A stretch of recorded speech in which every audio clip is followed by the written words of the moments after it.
Jasper. Greetings. We got Mr. Jamie Dare What's up? and Justin Pitt.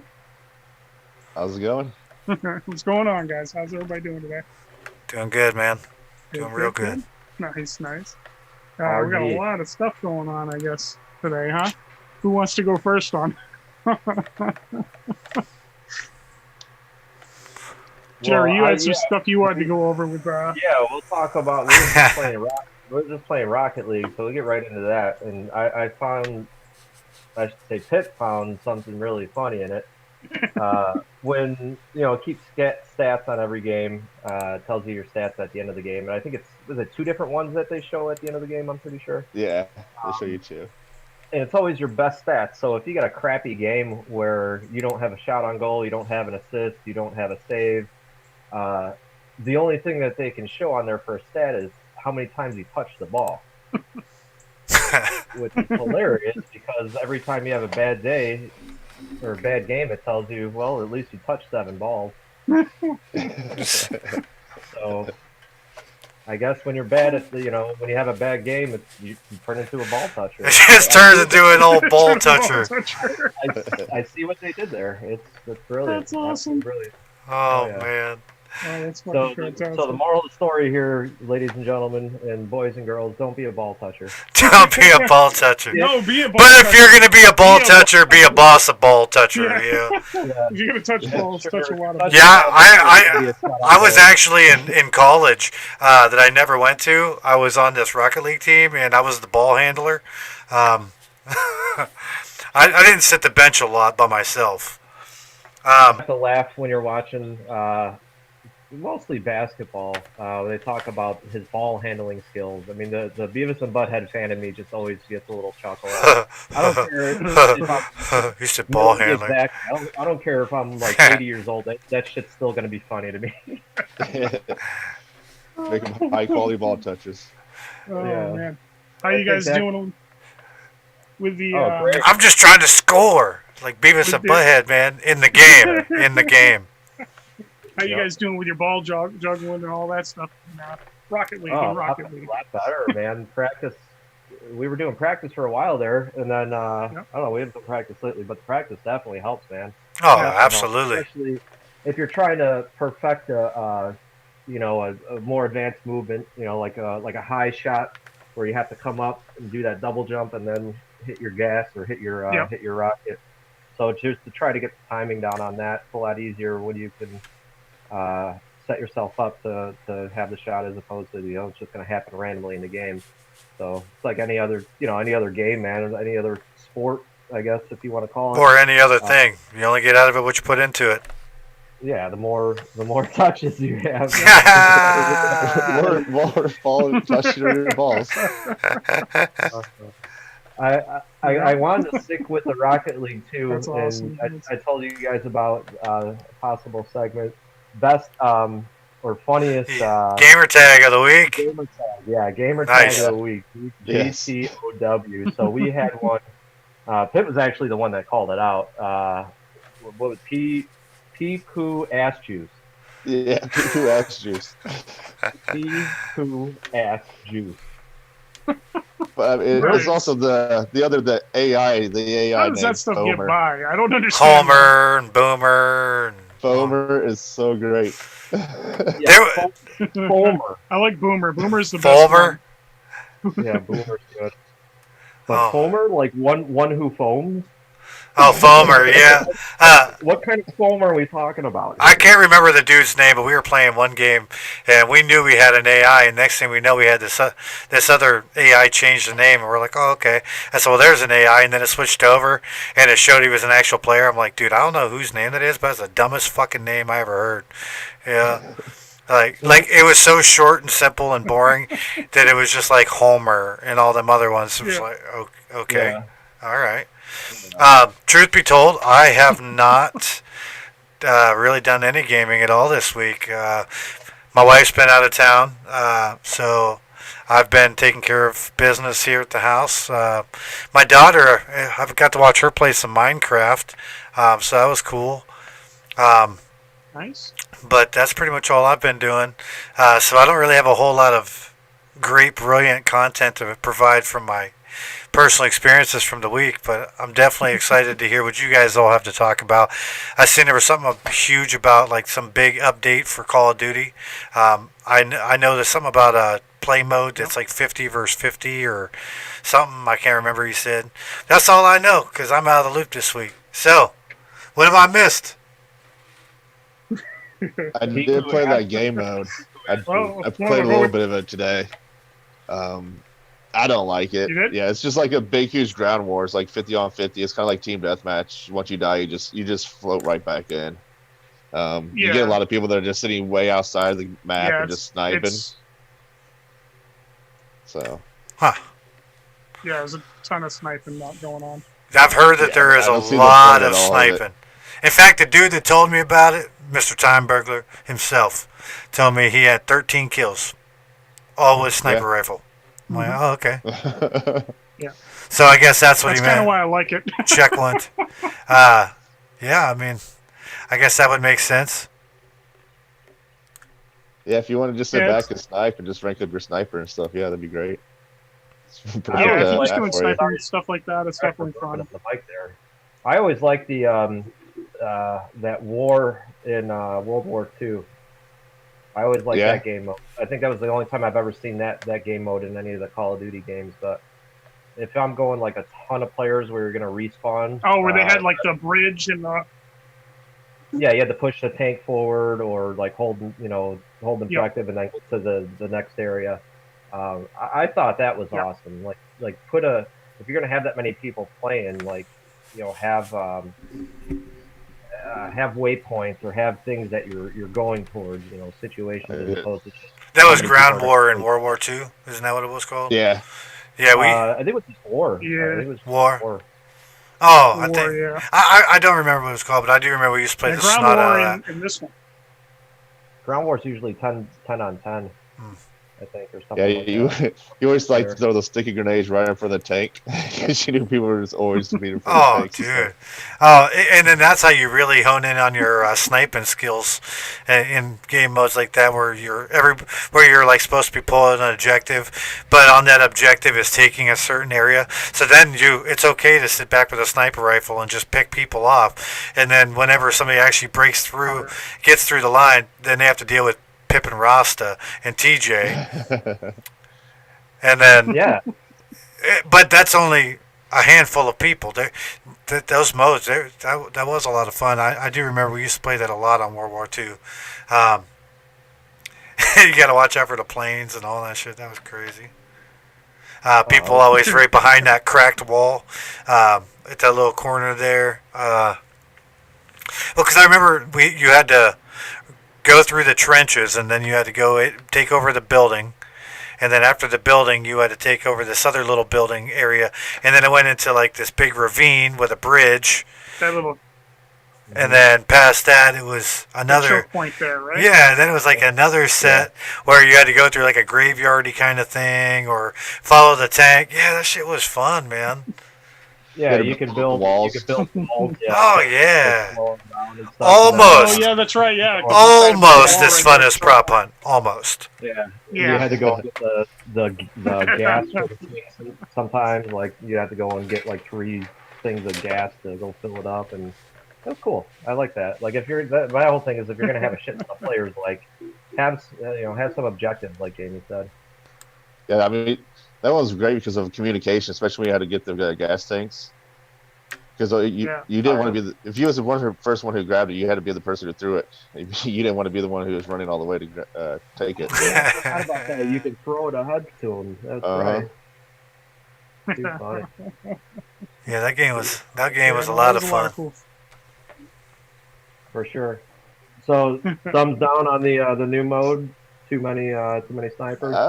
I don't like it, but other people might. I mean, I'm not much more. I don't like to sit back and. It's snipe, okay if you want to get better at sniping and you want to try out more of the sniping stuff, and you just want to level up your snipers. It's a good game mode.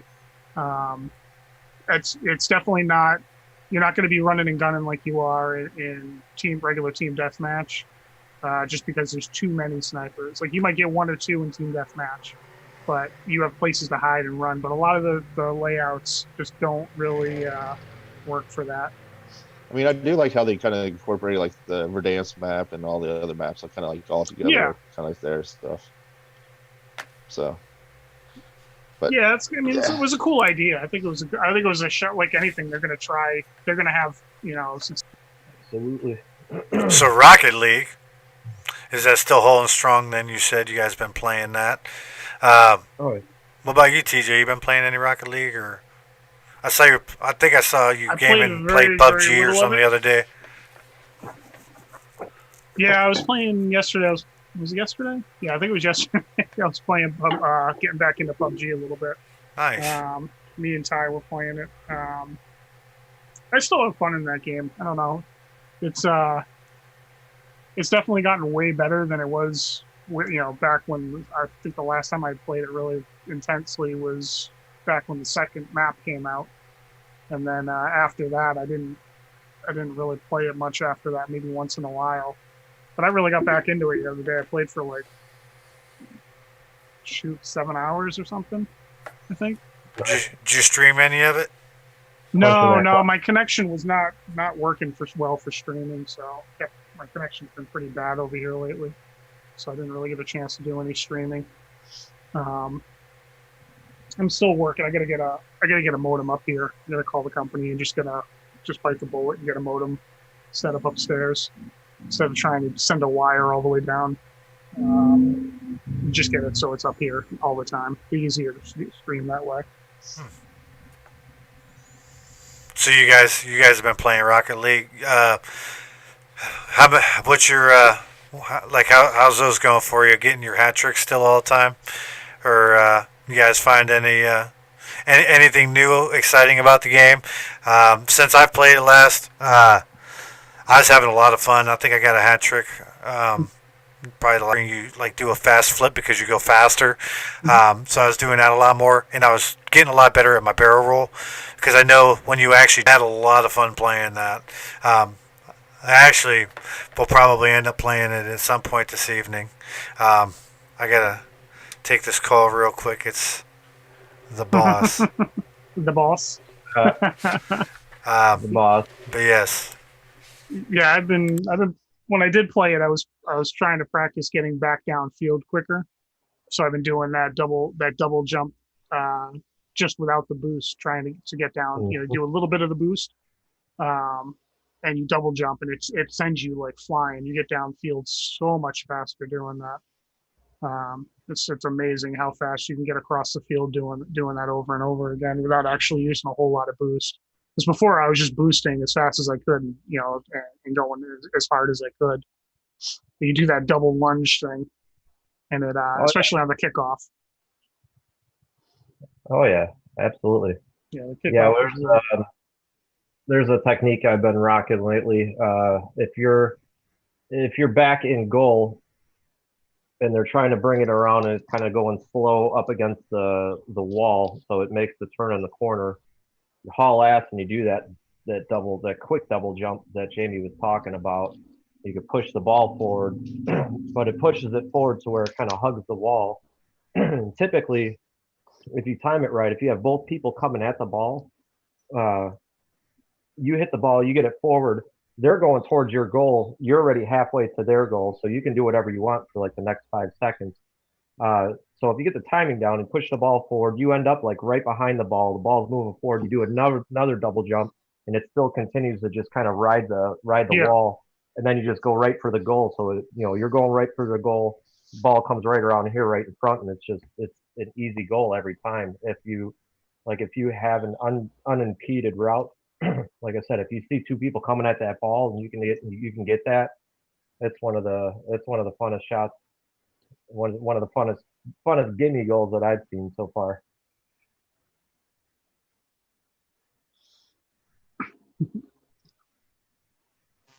Don't know what's going on with my voice here today. I don't want to be coughing on the microphone, but yeah. So worked on that. That's worked out a couple times. Like we said before, that double jump and coming at it. That's really just what we talked about last time, which is don't play the ball, but play the field, or more specifically, play the line of pursuit. You know, if the ball's coming pretty fast here, you're not going to go at the ball. You're going to go where it's going to meet up. Yeah, yeah. You're looking up ahead instead of ball chasing the whole time.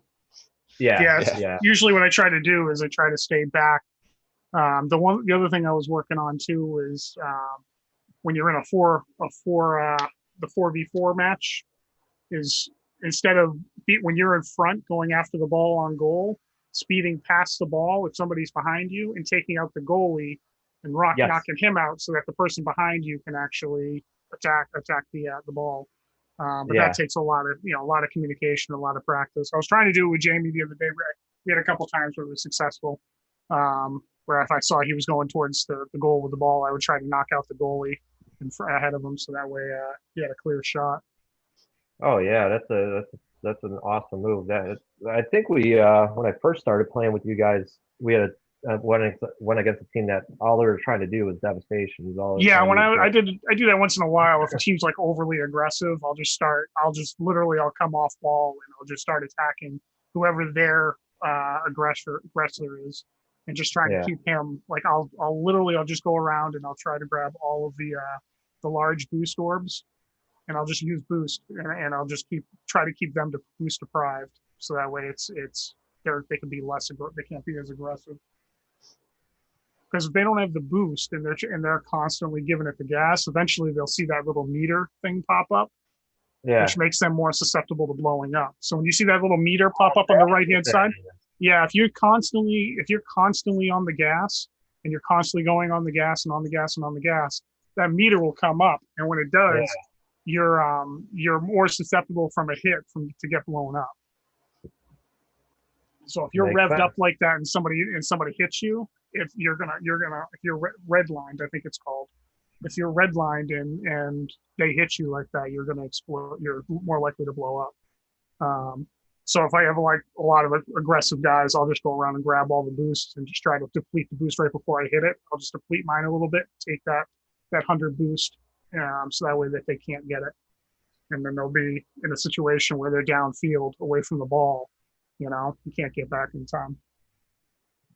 Please. I've been watching a lot of different videos from guys, and I haven't found many videos yet that actually explain in depth how to do some of those, ceiling shots and what is it, the barrel roll half twist or something. I forget what it's called, where you're like doing a flip and boosting and then jumping and hitting the ball from off of the wall or off of the ceiling, and actually controlling like more where the ball goes.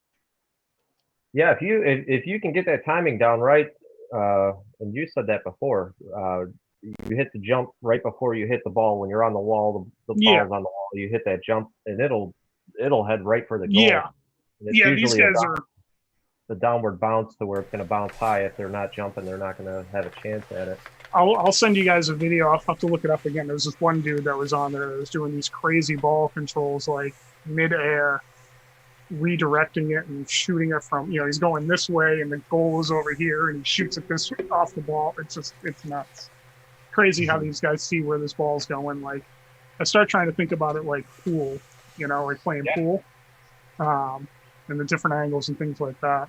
I haven't played pool in a long time, but it was a lot of fun. But it makes sense to think of it in that light, with the directions. Yeah. Yeah. I didn't think of it like that, but that makes perfect sense. Yeah. You know how to cut it. You're coming here, the ball's got to go that way. Cut it right exactly. Yep. That's what I was trying to do with those barrel rolls, Jamie, when we were playing. Was trying to run by it and do the barrel roll and hope that it would hit and go off that the correct angle, yeah. Yeah. Yeah, that's what I was talking about. When I was working on my barrel rolls, trying to aim it, because again, when you hit it, like that thing will torpedo, man. Oh, yeah. So between that and a power slide, come on, man. Power slide, game changer. Just like, what did I say? It's like this game is like Mario Kart Soccer, dude. And just like Mario Kart, the game it's different. Oh, I like it because the game's simple to get into, but it's so deep and intricate that you can dive deep into it. See, I think my favorite combination right now is good looks, power slide, boost to catch the momentum back up with the barrel roll. and then the mic drop. Number net. Yep.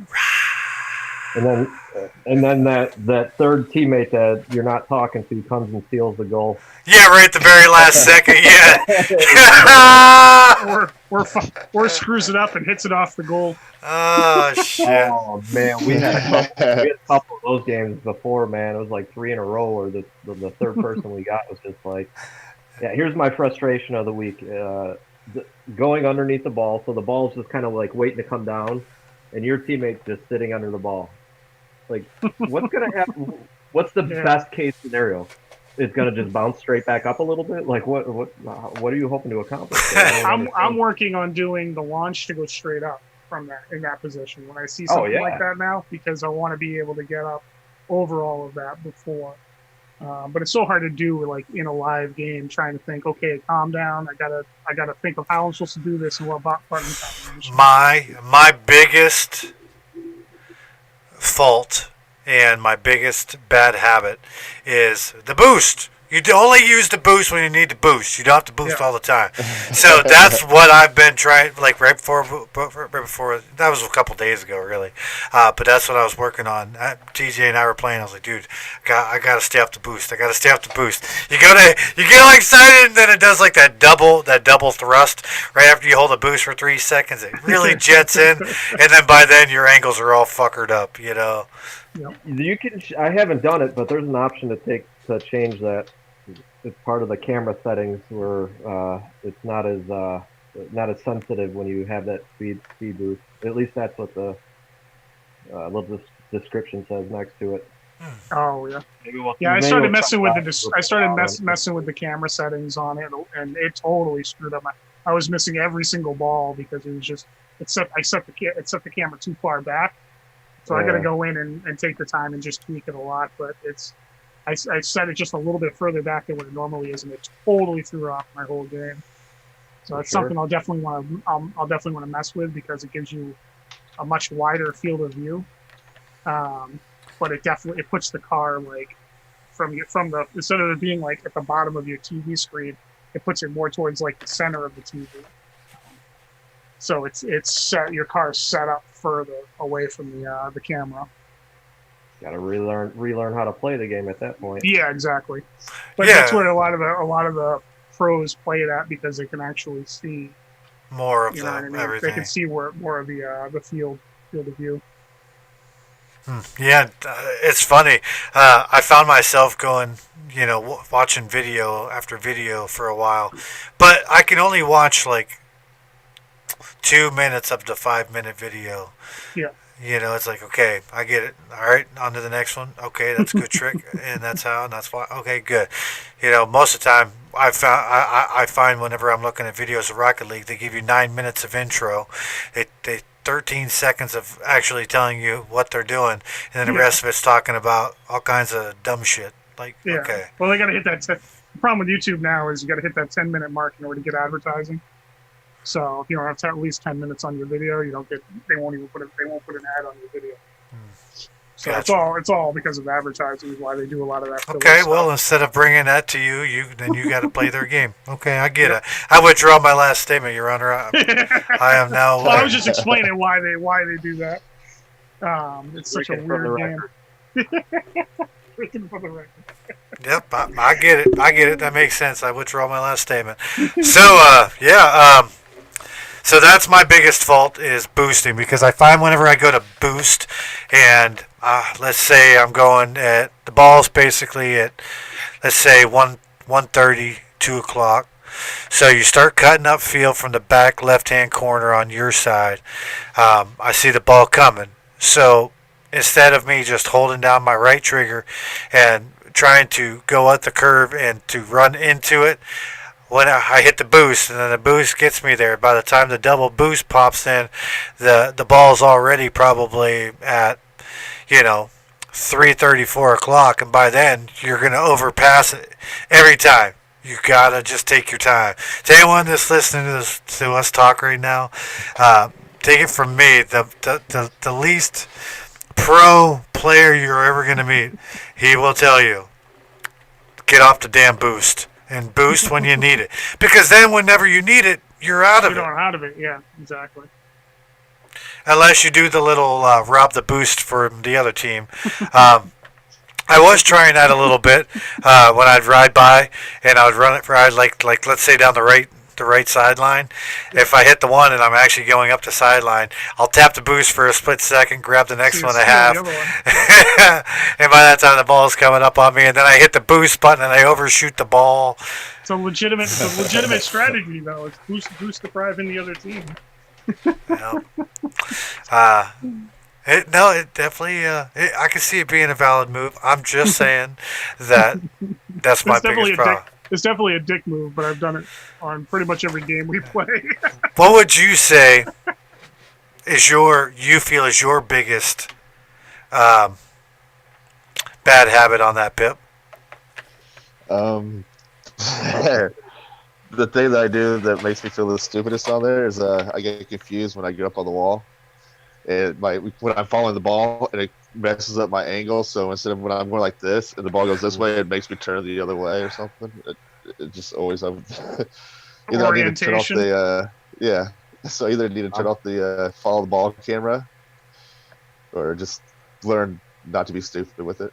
I'm right there with you, man. When I'm going up the wall, every time I try to turn left, I'm turning right because you're looking at it. Yeah. You're looking at it from underneath your car.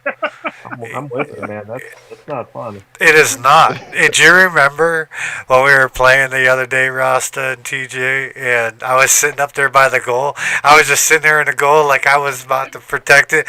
They're like, what are you doing? You're in the wrong goal.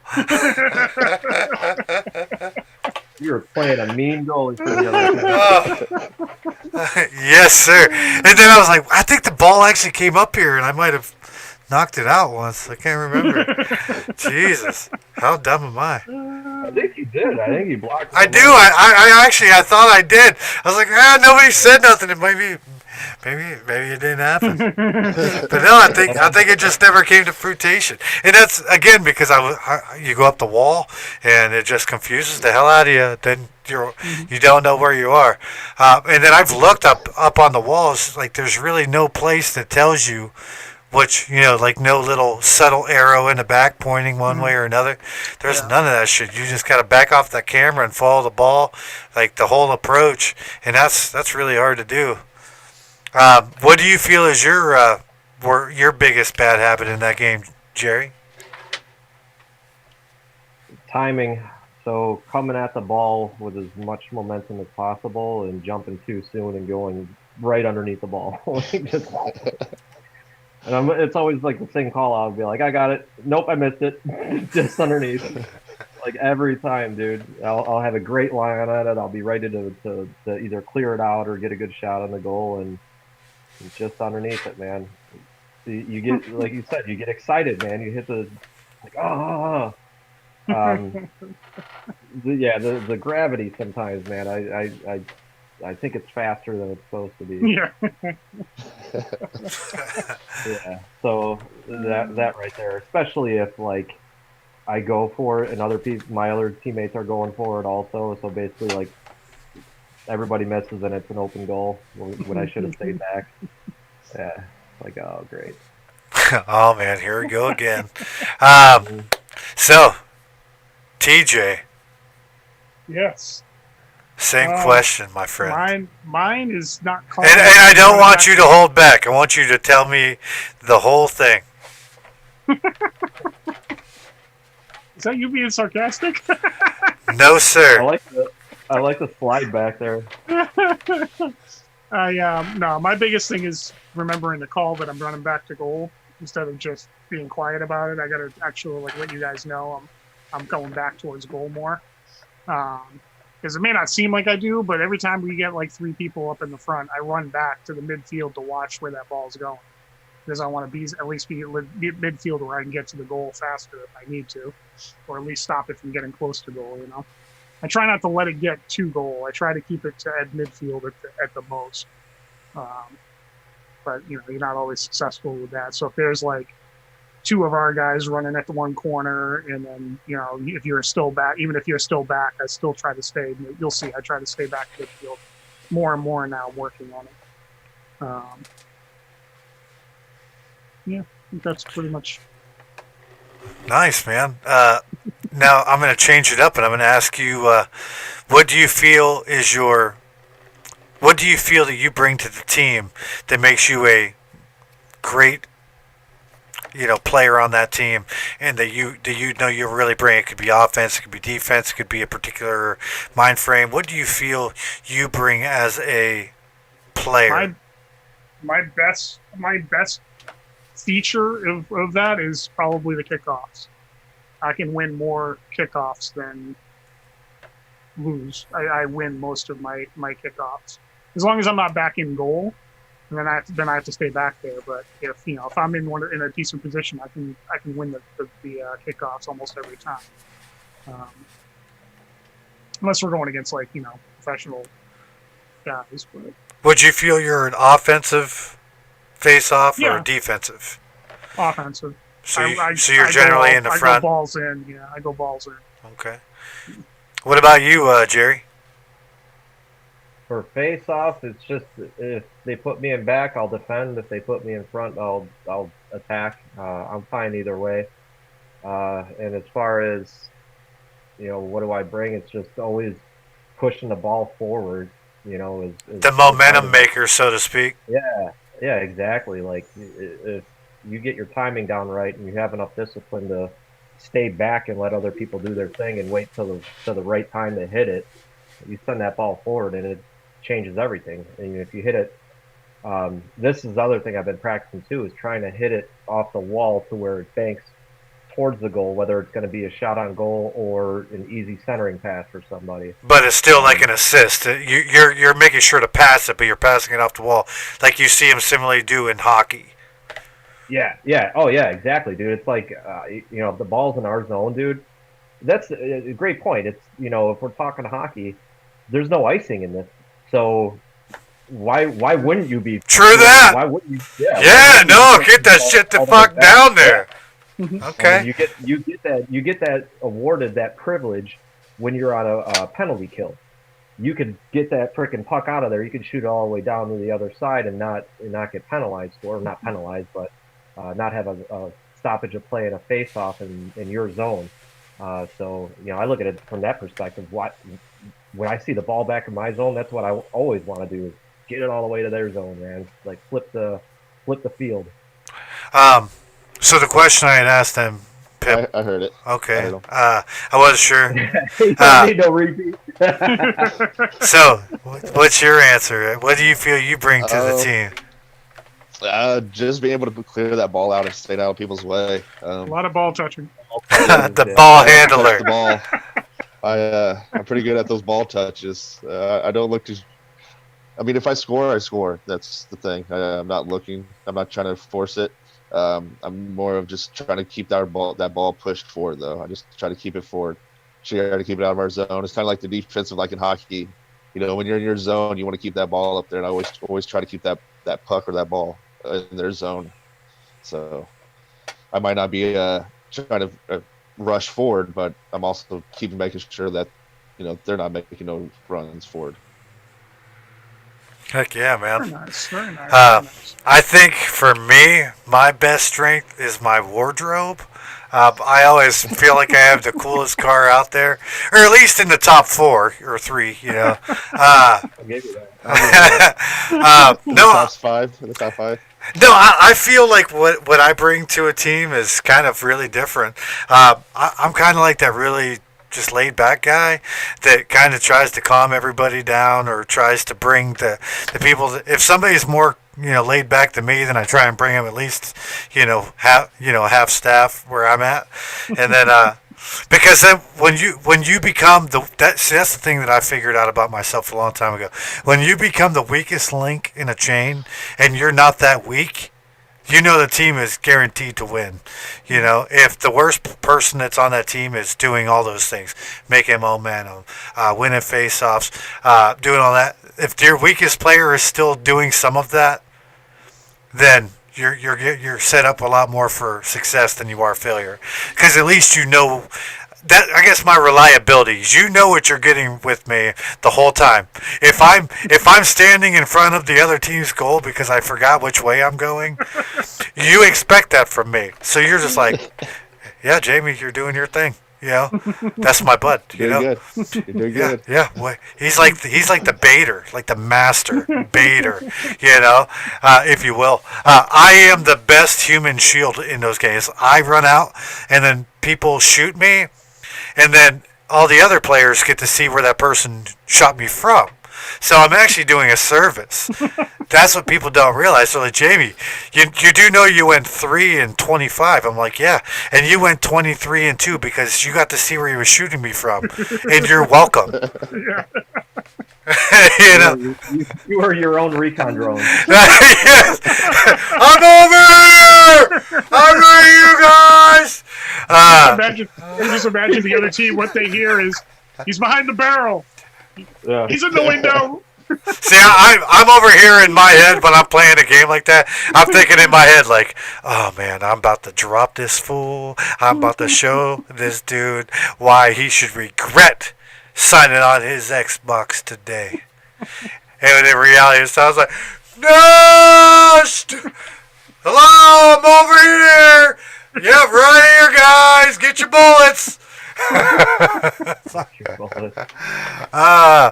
But yes, in Rocket League, what I feel I bring the most is I'm kind of like the perfect video game pivot man, if you will. I will go wherever. I will play whatever position, wherever I'm mostly needed.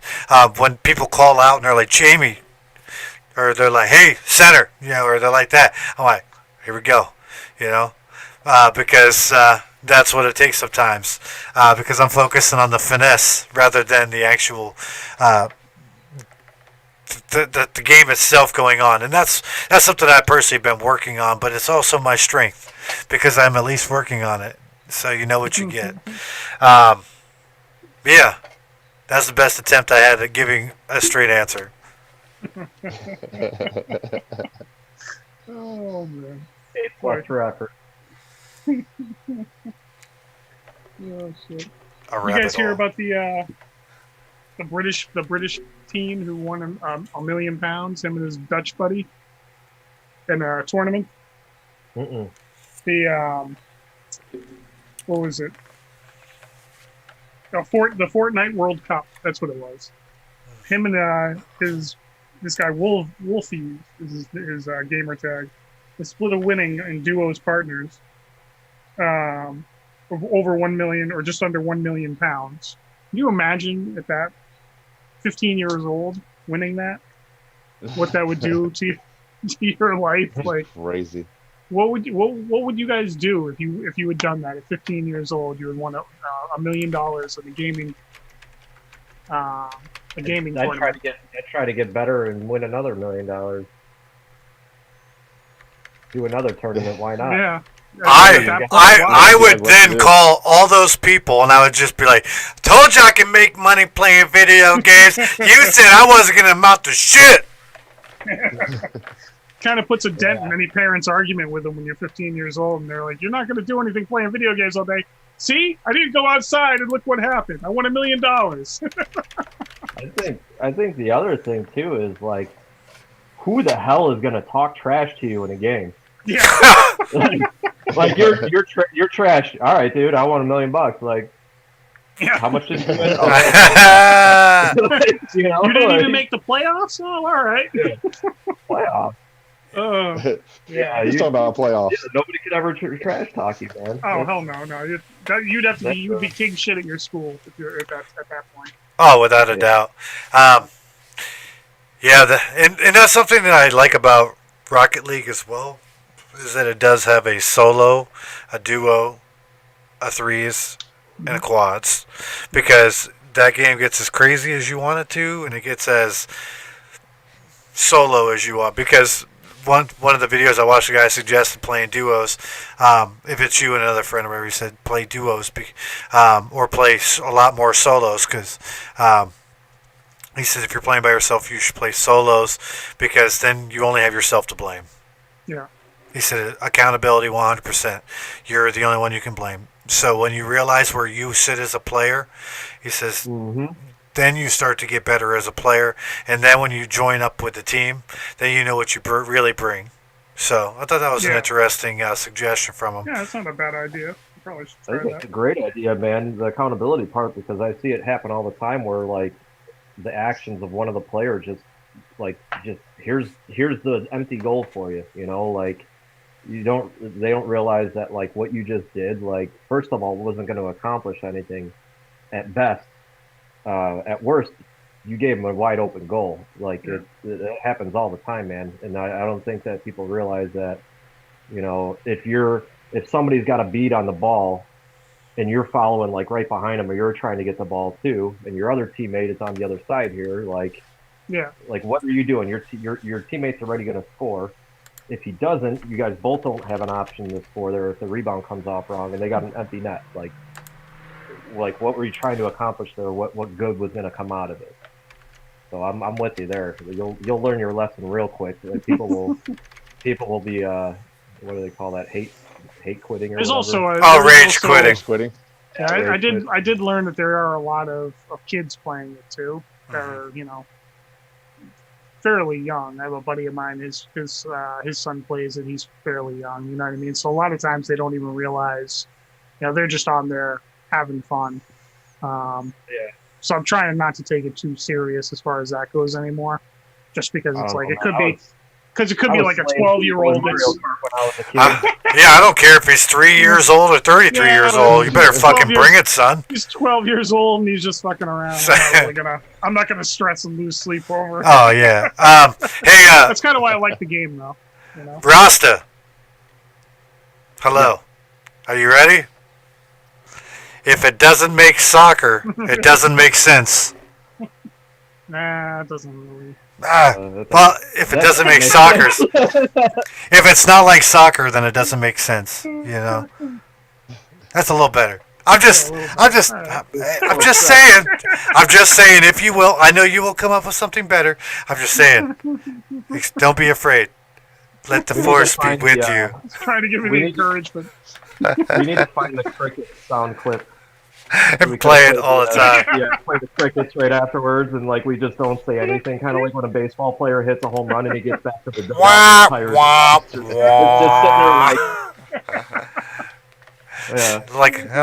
That's fun.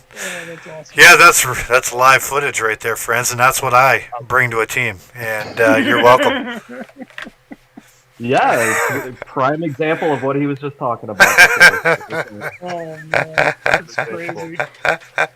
All right, I vote to get off of Rocket League because we got a lot of other stuff to talk about. Nice. Yeah. We could fill up 2 hours of Rocket League. Yeah, no shit. Yeah.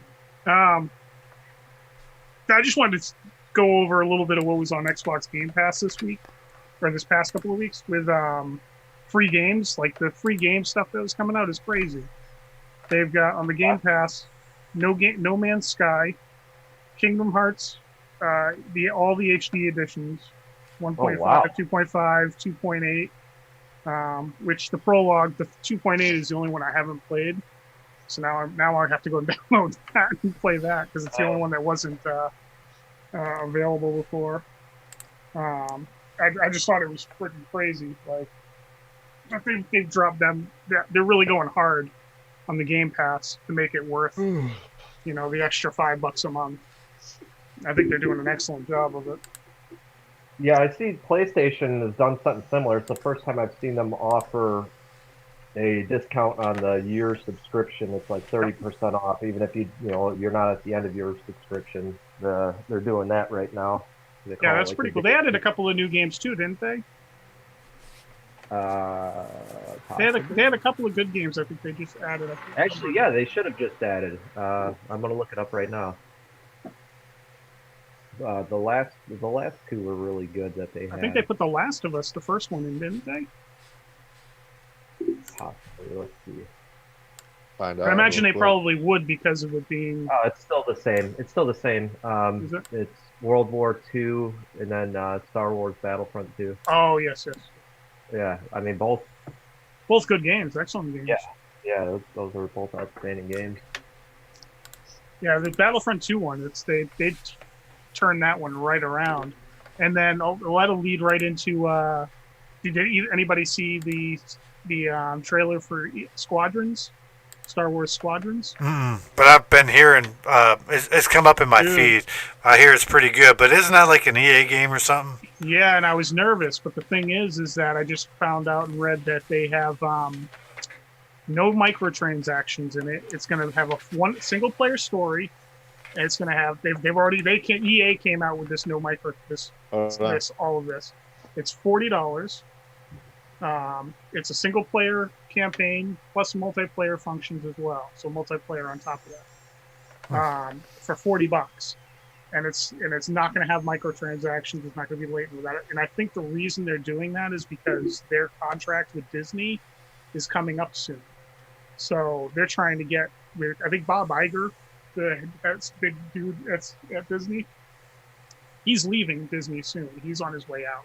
And there's going to be new people coming in, new CEO. So I think EA is trying to say, watch what we're going to do with this and give us this exclusive license to it again.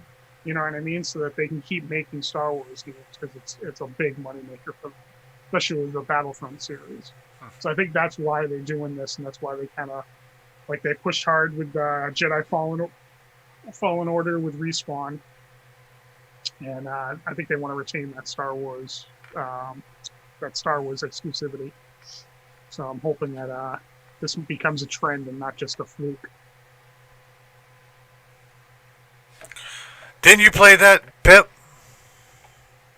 What'd you say? Didn't you play that? Was it Battlefront 2? Battlefront?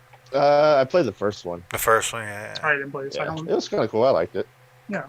It felt like, Call of Duty and all those other first-person shooters. Felt a little slower. Yeah. Yeah, I think it was basically. It felt like Battlefield in space. Yeah. But it had a lot of cool things to it. I don't know, the hero aspect of it when you can call in and be Luke Skywalker running around. Yeah.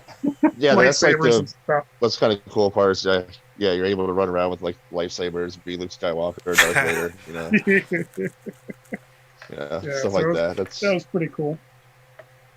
But there was a lot of cool stuff with that. I'm excited to see it. I think for $40, I'm probably gonna bite the bullet and buy Squadrons and play it because it seems like it'd be a lot of fun. Even if the multiplayer's trash, I think the single player will be pretty good.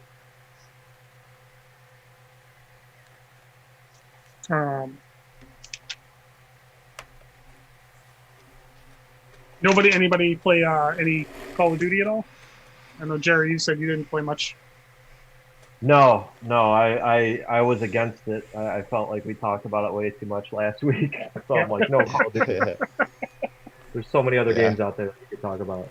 What were you playing this week, Jerry? Death Stranding. Are you kidding me? You want to talk about it? Nope, not at all. Yeah, absolutely. So I picked it up, about 5 or 6 days ago because I noticed it was on sale for $24. I think it was 60% off. Mm-hmm. That math checks out. I'm pretty sure. But wasn't really looking to buy another game, but knowing the Metal Gear series, it's like, yeah, why not? Like, I know it's gonna be somewhat good. Look up reviews on it, and reviews that generally good, but people are kind of put off by a couple things in it. So I was like, yeah, absolutely, I'll try it out. And yeah, one of the reviews I read, let's see, this is from pushsquare.com. I think they say it best here, where they say Death Stranding doesn't raise the bar for any particular genre. It creates an entirely new one. This is one of those games where you play it, it's like, you've never played anything like this before. First of all, the visuals themselves, I haven't seen a game look this good, any game look this good. I didn't realize that the PlayStation 4 had that much power to it. Mm-hmm. I look at some of the other games, like, man, like they actually could have done more with it. It's incredible. if anybody's familiar with the Metal Gear series, it's very similar game mechanics in terms of completing quests. You get the rating of like S for special, A, B, C, D, depending on how well you do. So that's carried over from the Metal Gear series. I mean, it definitely feels like a Kojima game as soon as you're playing it, but story, holy cow, dude! Like this is the closest to playing a movie I've ever experienced. I mean, it forces you to be involved in the story. You know, sometimes some games it's like you have the option to skip through like certain dialogue and stuff. It's like, yeah, like let me just get back to the gameplay. I don't need all the story stuff. Maybe I'll play it again and actually get the whole story because it's kind of boring. The opposite here, man. Like you want to watch every cutscene. You want to just take all of it in. Characters, holy crap! The actors that they got for it, pretty impressive. Norman Remus, the guy from Walking Dead. I looked him up. He's actually in a lot of stuff. If you like him, Boondock Saints. Boondock Saints 1 and 2. Watch those. It's friggin' phenomenal. There were a couple other. I had it up here. Anyways, so he's in it.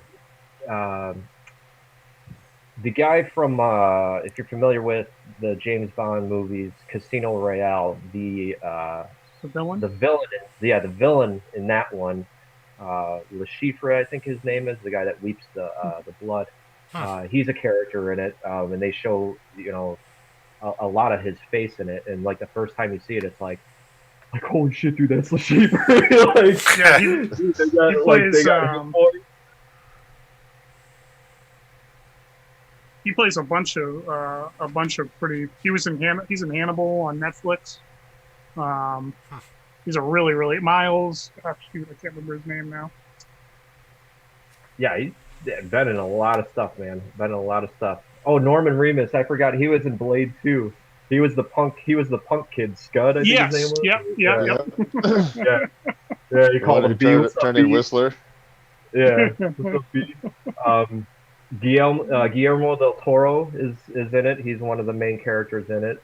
And the cool thing is, it's like, dude, like they did the rendering of them. I mean, it freaking looks just like them. You know, like I said, when I saw the Mads Mikkelsen is the guy's name that plays Mads Mikkelsen. Yes.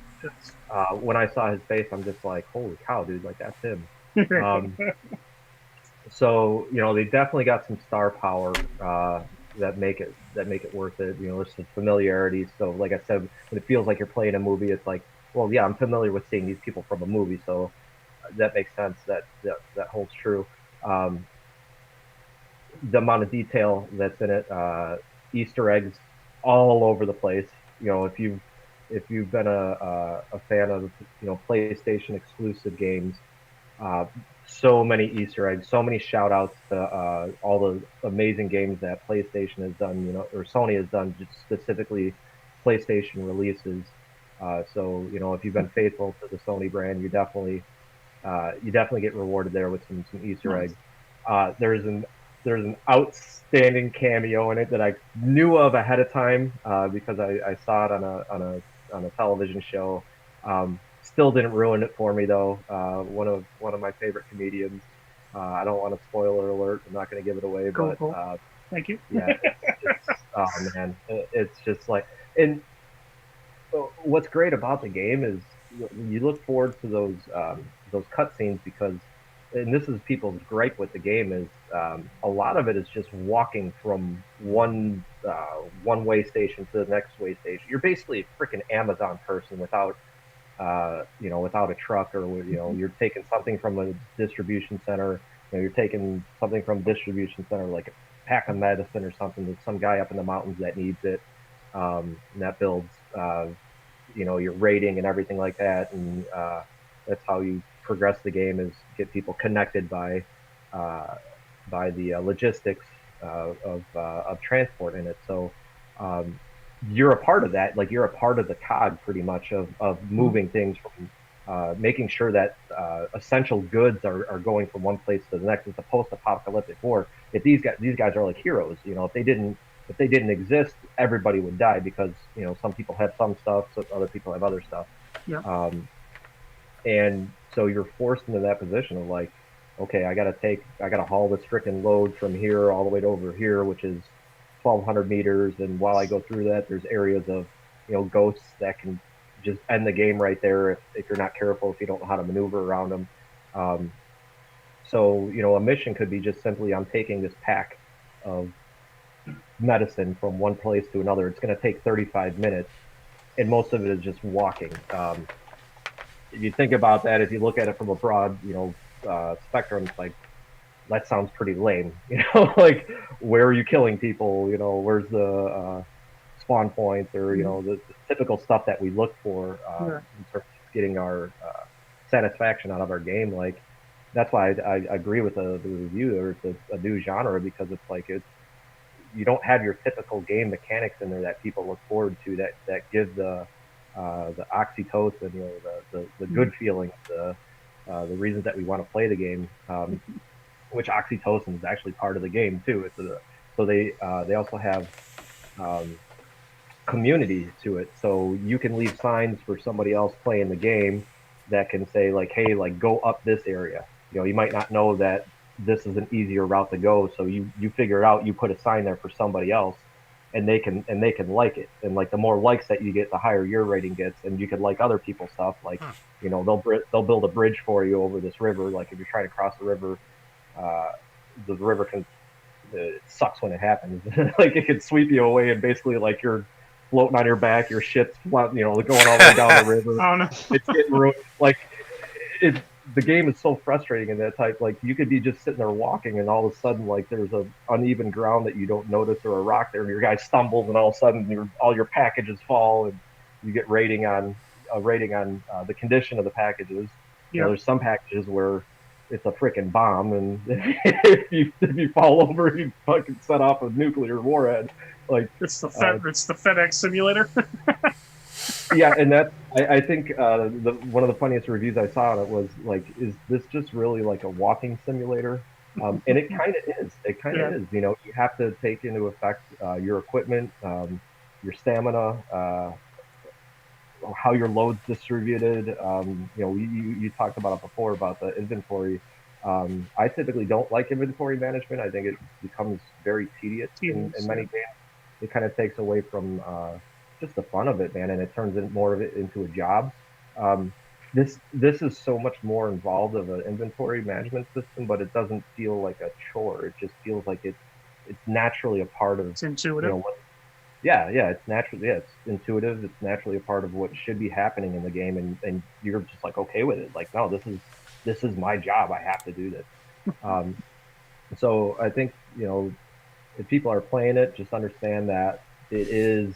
I read another review that said it's a phenomenal game, but you have to work for it. Yeah. It's not you turn it on for 30 minutes and be like, oh my god, this is the best game ever. Like you're not going to actually appreciate the game until you live the game. Yeah. And then when you do, you get rewarded for it, which is pretty damn cool. That's awesome. And we talk about Kojima. We knew about this game for about 2 years, right? 2 or 3 years. Well, it was teased a long time ago that he was working on something, and then it was after he left Konami. Pretty much was. As soon as he left, we knew he was working on something. He came out and said he was teased that he was working on something. I forget when it was. Yeah, so it's pretty wild. I go back and look at his catalog of games. And the earliest one I played was the original Metal Gear for Nintendo. And the top-down version? the top-down version. And I still remember that game, man. That game definitely got a lot of... that was a hard game. That wasn't easy. That was one of those Nintendo games where it's just like super freaking hard. Like Nintendo didn't pull any punches back in the day, man. They made some games that were just like... You better be perfect at that. Ghosts and Goblins is like number one on that list. Man. That's infamous. Oh god, horrible. So I would put it under that category. But it's almost like the same feeling I feel with this game is like you've never played anything like this before. You know, when the original Metal Gear came out, it's like, holy cow, dude! Like, there's some stealth to this. Like, there's Oh yeah, inventory management and that too. You had to count. You had to be careful how many bullets you used. If you you only used, how had a much certain noise you amount of made. space that you fit things into. Like, you couldn't just have unlimited ammo or anything like that. Yeah, I mean, You have the different levels of the equipment that you can get. So, you know, a lot of that holds true, but it's just cool going back and looking at that. That was 1987, man, and it's 2020, and this dude is still at the head of everything. You know, oh yeah, he's still. It's kind of like there's a music festival that they just announced the lineup for in Chicago. They pushed it to next year with COVID and everything, but two of the headliners for this festival are Pixies and the Smashing Pumpkins. And I'm oh just wow, thinking to myself, these guys can still headline a freaking festival. How many years later? 30 years later. Um, so it's cool to see that in the video game world too. You know, like somebody that was on top of their game is still on top of their game, man, and is still as relevant as they were back then. They're just more powerful now because they got more experience under their belt. They've worked with so many other people, collaborated so much. They've taken the best of everything that's been in their environment, and this is what they give you. So yeah, it's I can't say enough great things about the game. I hear people that say, you know, it's too boring for them. Yeah, I get it. You know, yeah, it's not for everybody. it's Not not every for video game is. everybody. But if you're one of those people that just loves to pick apart every little part of a game and just understand all the detail that went into it, man, there's there's nothing better than this game in my opinion. Oh, music too. Music. I forgot to mention that. Outstanding soundtrack. Outstanding soundtrack. Like, Did he get the same guys that did the Metal Gear soundtrack? I'm not I sure. can't remember. They get the cool thing is they when the music comes up because the music is just kind of a lot of times it's once you're on a mission where you're walking for maybe 15 or 20 minutes, you finally get past the hard part, and now you see your destination kind of off in the horizon there, and then all of a sudden you've got like this long kind of straightaway to go, and then music kicks in. So it's like you got you got through all that shit, and now you got some music kind of guiding you Like home. turning your Walkman on for the last half mile or whatever. Yeah, exactly. Yeah, the storm is past, which is a perfect analogy because it is a storm that you actually go through. The hardest parts are when it's raining. But yeah, you get past that shit, and it's like, all right, cool. I can chill for a little bit. Let me put on some music, and the music it's more like ambient, kind of like chill stuff. A lot of it, I sit there and listen to it. I'm like, man, this could almost be like a Radiohead song. Like it's Oh, kind really? of that That's type awesome. of ambient, that type of Yeah. yeah. It's pretty. Like I said, I can't say enough great things about it, That's man. awesome. It's definitely got my vote for game of the year. It's outstanding, outstanding. Sweet, man. Highly recommend. Pick it up on sale, dude. $24 is an absolute steal for something like that. But don't get it from the Deep Discounts website. It's got it for $200. I think that's probably their special edition with signed and extra packet, the limited edition package item or whatever. No, it's got an actual one of those little babies in a Fed jar. Yeah, and that's another part too. Like the baby at first is kind of like, this is weird, like this is kind of like creepy, and then all of a sudden, like the more you play it, the more you like man, and like the baby's just kind of part of you. Like if it's not crying when you fall over, it's like, oh shit, what's wrong with it? You start to actually care about it. So like a good movie, man. It's you have empathy for the characters, man. You really want to see good things happen to them. You see the terrible tragedies that they go through, and it's like this shit hits you. Like, oh man, this is a game. Oh, that's awesome. That's great. That's how a lot of people feel about that game. Was it Skyrim and Oblivion and all them? I never really got into them. I personally just never really played them. I guess maybe they were too expensive at the time, or I was playing Call of Duty, or I don't even know. I just know the people that got really into it. Me and my one boss at the time, when what was it? Was it Skyrim or right before it? But he was talking about uh, you can teabag dragons, but it affects the story because everything you do in the game affects the story. And he said, like, you do this thing, but it looks like you're teabagging the dragons. So I was gonna make a gamer tag and call it Teabag and Dragon, but there was I couldn't do it because they with their going through the names. Which, by the way, sorry to take from that, but the best name I found the whole time I played in hockey was this dude's gamer tag was something about she loves SHELOVEZ, and then the last name was McCockiner, MCCOCKINER, or something like that. She loves McCockiner. Or Sheila McCockiner. I was like, fuck yeah, you dude! High five to you! Like, my Steam account is Peter Cotton Balls. Nice. I spent so long since I've logged on there. But yeah, dude, hands down, I was like, dude, brilliant name. Yeah, high five to you, man. That's awesome. It wasn't dumb, but it sure was funny. Speaking of gamer tags, curious, have you told everybody where you got your gamer tag yet? Your snoring junkies. Oh. Have you told anyone where you got that gamer tag from? I know the story. You should definitely tell TJ and I about it. I don't know if it's safe. You don't have to use you don't have to use names. It's safe for work. All right. He'll give us some version. It'll sound like a Machine Gun Kelly rhyme. When he starts coming at it, goes pop or some shit. No.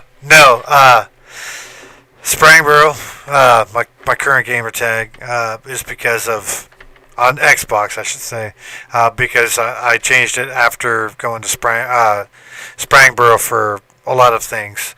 But on PlayStation, it's Ion Golden Knight, Golden Showers or whatever, Ong Lolden Night or something. Lone Night, because I was following the Golden Knights. You're dumbfounded. What's that? Mine was Dumbfounded is a Asian rapper I really liked, underground Asian rapper I really liked, and I kind of wanted to play a little bit with that, dumbfounded word. I just liked the word dumbfounded, and I was like, oh, you know what? I think I could play with that, and that's where I came up with the "You Are Dumbfounded." Now, is it you are dumbfounded or is it you're dumbfounded? Could be either or, really. Yeah, but will you tell the secret, or are you gonna keep that to yourself? I don't know. I like to think that it's "You Are Dumbfounded." You are. Now, what about you, ball lickers?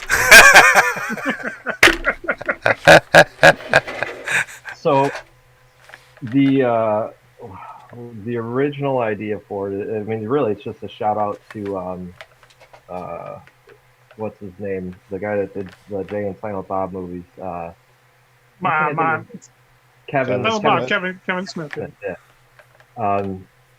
So the movie this is where I get the idea from. The movie Mallrats. Mm-hmm. At the beginning of it, the opening credits, they're showing just quick shots of storefronts. You get to see the names of the stores, and they're like typical, store names. And then they get to a carpet store, and the name of it is Rug Munchers.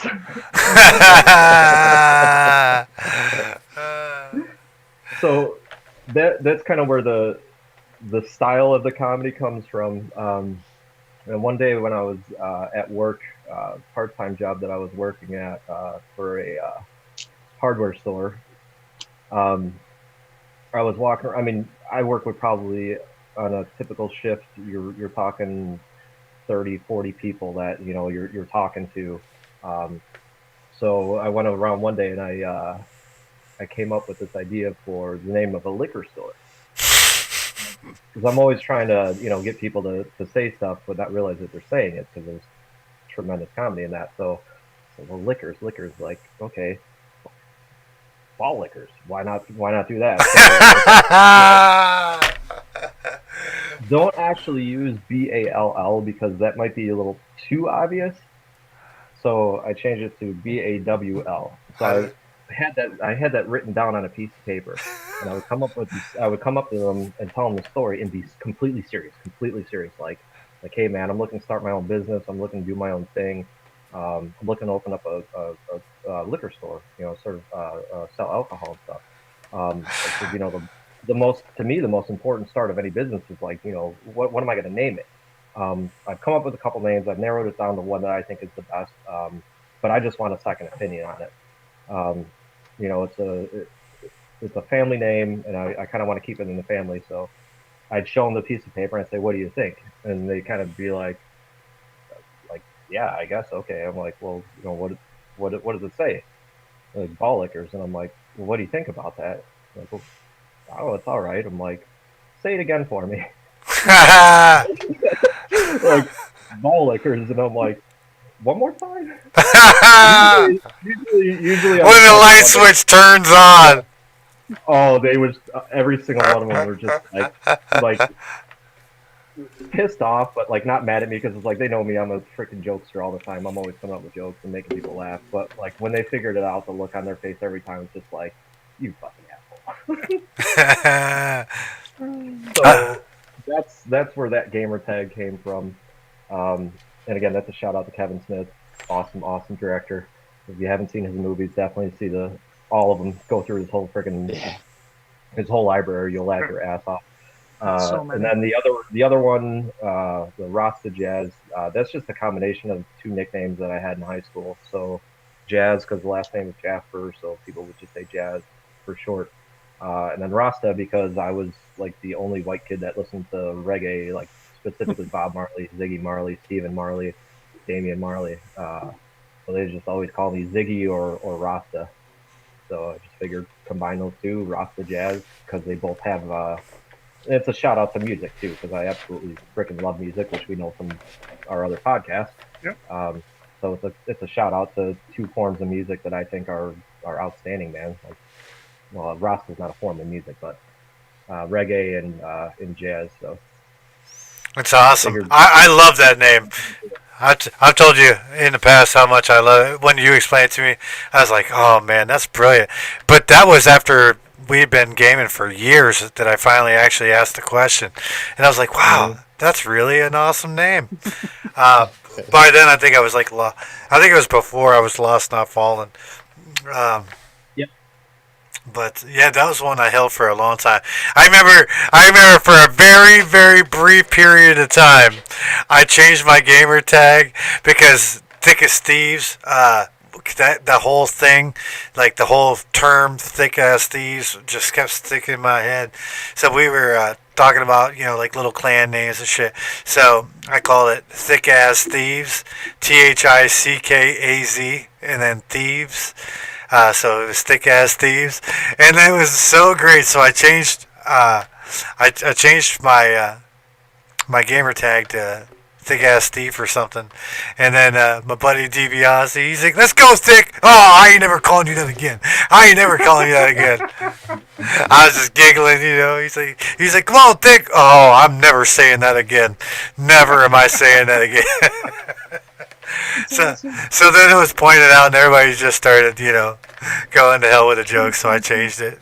That's where I think it went from Lost Not Fallen to Thick Ass Thief to something else, and yeah, it was funny because I always tried to own up to the real good names, like the Rasta Jazz, the Snoring Junkies, the You Are Dumbfounded, or You Be Gone in 60 Seconds for that matter. Yeah, maybe one day. At least I got Peter Cotton Balls. I like Sprangboro. I like Sprangboro too, man. What Sprangboro really means is it's pretty much my town that I did not grow up in. I just live here now, and you know it's kind of country, so everybody kind of talks a little funny at times, or they don't. And then you think of a southern drawl and southern people, and they'd be like, "Oh, instead of spring, it'd be Sprangboro." So then that's where Sprangboro came in because I'm like, "Oh my God, no Sprangboro has ever been used or taken on Google, on fucking." on Hotmail, on anything. I'm like, dude, are you serious? All these people that live in a Springboro, whether it's Springboro this place, Springboro, Ohio, Spring here, Springboro there. None of you Springboro. Did I really do this first? Mine. Click. So I changed it, and then that's where everything for Springboro came from. Was because I did not waste the time, man. As soon as I typed it in, because it was going to be like Springboro something, and I just typed in Springboro, and it worked. I'm like, gamer tag. All right. Maybe I should name a podcast after it. But yeah, so that's where Springboro really came from. Oh, you're South Country, you're Pennsylvania. Yeah, yeah, because of my country. But I just always love. You're an Amish country. I am. Like I've said, man, if you contact Uber, it's going to be the Amish guy up the road. You know, it's not going to be an Uber. It's so far away. But there's a lot of gamers out this way, man. A lot of gamers. It's actually pretty surprising because they'll say like the recommend, or you go onto your Facebook or one of them platforms, and it'll go through and look to see who your gaming friends are. They're on there. A lot of times, people like out in the sticks, man, they get down too. They might not have great internet, like Ty Bigger, dude. Rage of hell. Dude has had the shittiest internet of anyone I knew. That dude was the most dedicated gamer, He'd be like, watch this. I'm going to pull the trigger now, and in 3 seconds, this dude's going to die. Watch. 1, 2, got him. Like, and it was true. That's how he would play the games. It was crazy. Oh, yeah, no, it was awesome. Yeah, that shit's so much fun. What's the next one there, TJ? I was just going to ask you if Pip had been playing any games lately. He's been having fun with. I haven't really been playing too much right now. I've been working a lot. It's that time of the season, living in a resort area. Summertime is huge. I know a lot of places are closed, but we're wide open down here. Everything's open. All the resorts opened up around here too. Yeah, we've been open since Memorial Day weekend, and it's been nonstop. So. Oh yeah. I worked at a resort. I can't complain. I'm making town. that money, so. Yeah, I worked at a resort around town. We used to do a lot of weddings and shit. Oh my god, dude. When I was working at a pizza shop, we were, making that dough. Yeah. It wasn't brought in dough. You made it yourself. You're welcome.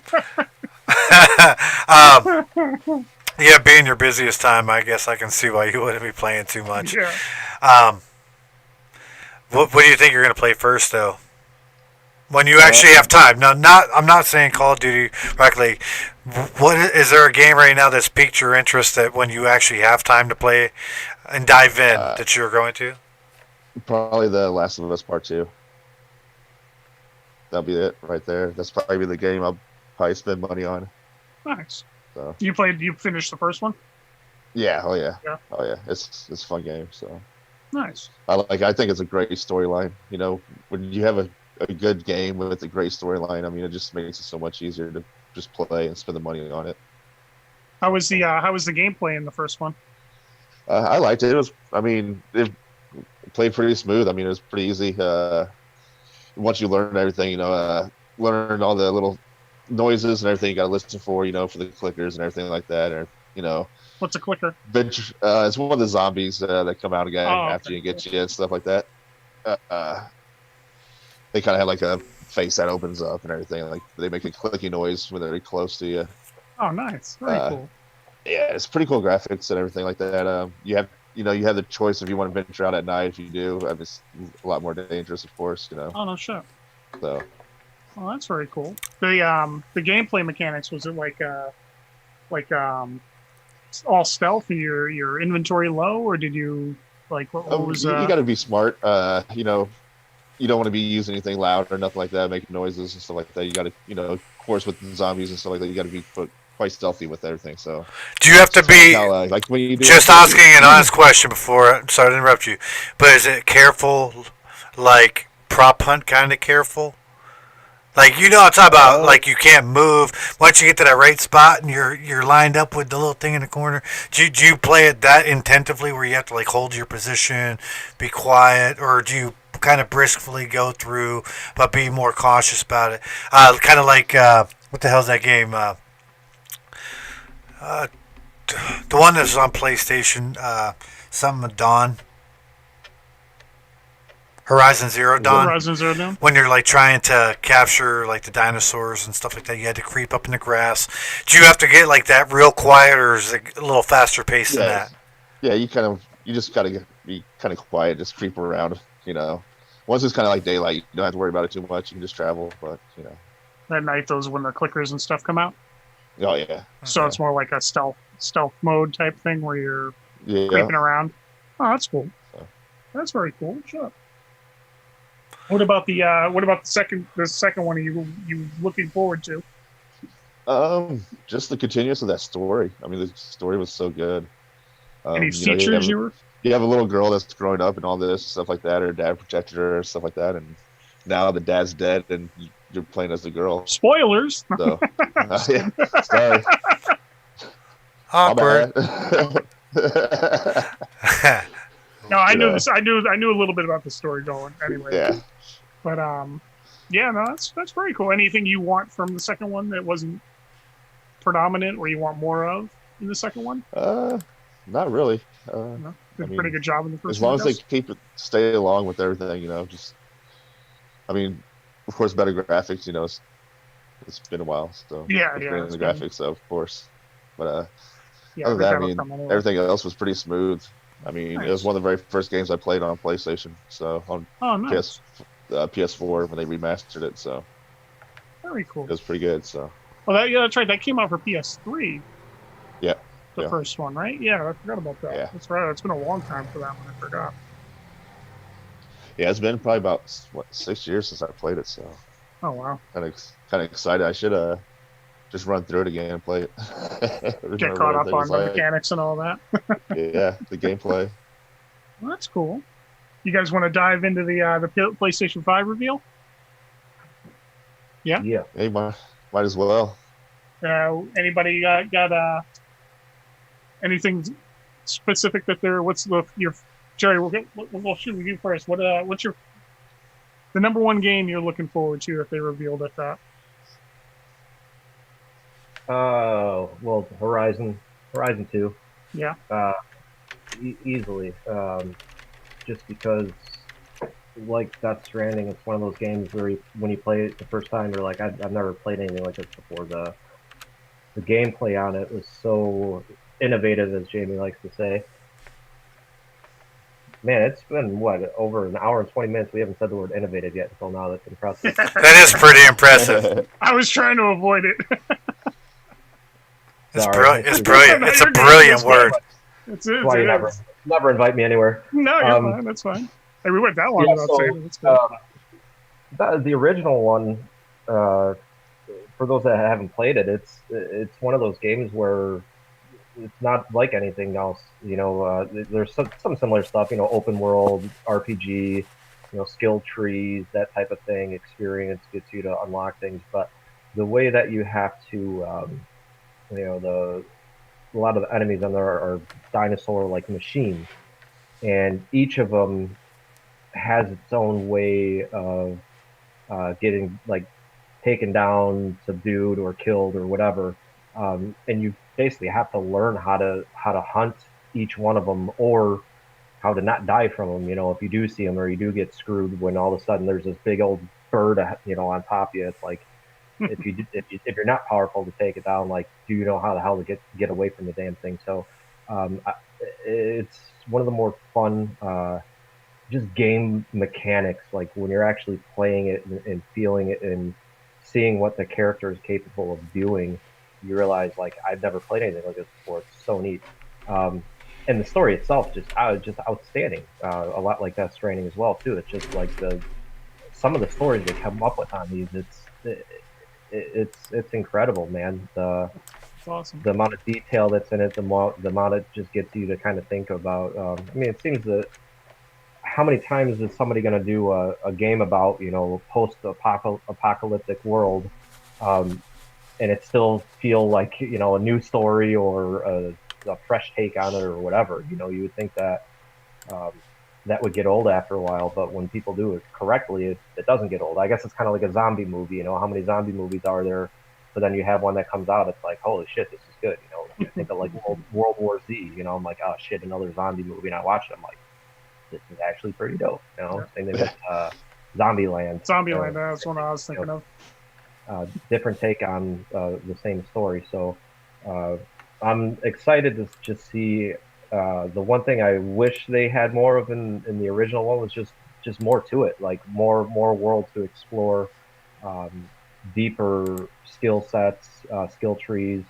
I felt that they kind of left you. I don't want to say left you because I don't feel like I was shorted by any means playing the game, but I felt that you could have went a little bit further with some of the weapons, some of the inventory, um, that type of thing. But Okay. yeah, that's number one that I'm looking forward to. When I actually saw, so I in my head I always think of like when I go and rate like a good festival, like okay, what was like your note, like what was the favorite band that you saw? So that would have Mhm. been my Horizon 2.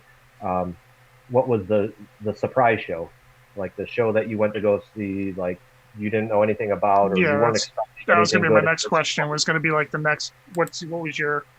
That was gonna be my next question to everybody. Is what was your unexpected stuff? Yeah. Yeah. So the first one that came out to me was just from the graphics of it and the scenery, the setting of it. The name of the game is Little Devil Inside. Uh, I think Definitely I go and saw look that at one. the YouTube for it. Um, as soon as I saw it, I'm like, dude, this looks like you're playing a Tim Burton movie.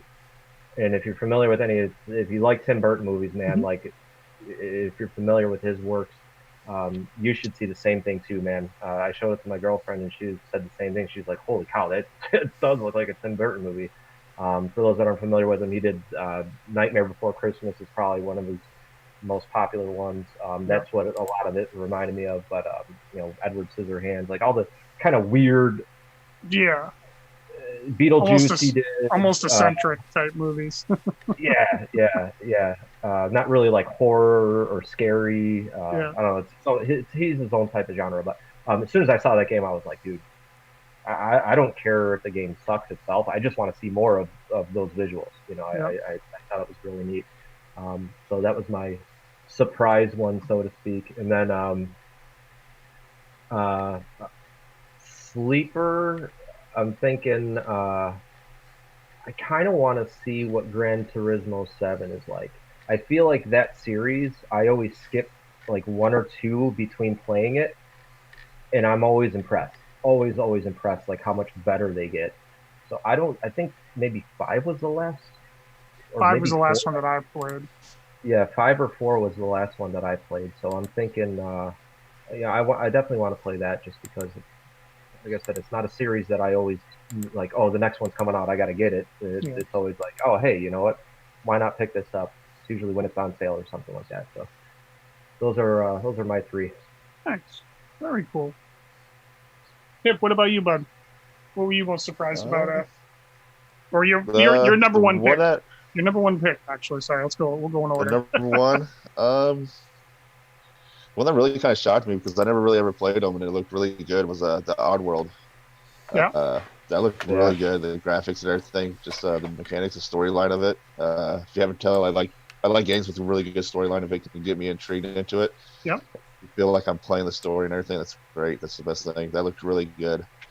And of course, the ones that are they bring them out all the time, and I love them. I haven't played them for a couple because I get kind of burnt out on them. But the Assassin's Creed Valhalla, being a Viking and Yep. everything, that's going to be awesome.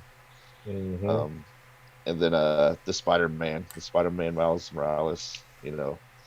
Uh, Is I that going to be played the last one and everything. Is that going to be a full So game, or is that going to be an yeah, expansion on I believe it's the a full first one? game because they have like the whole PlayStation 5 edition coming out with it and everything. So Oh, they do. Oh, very yeah, cool.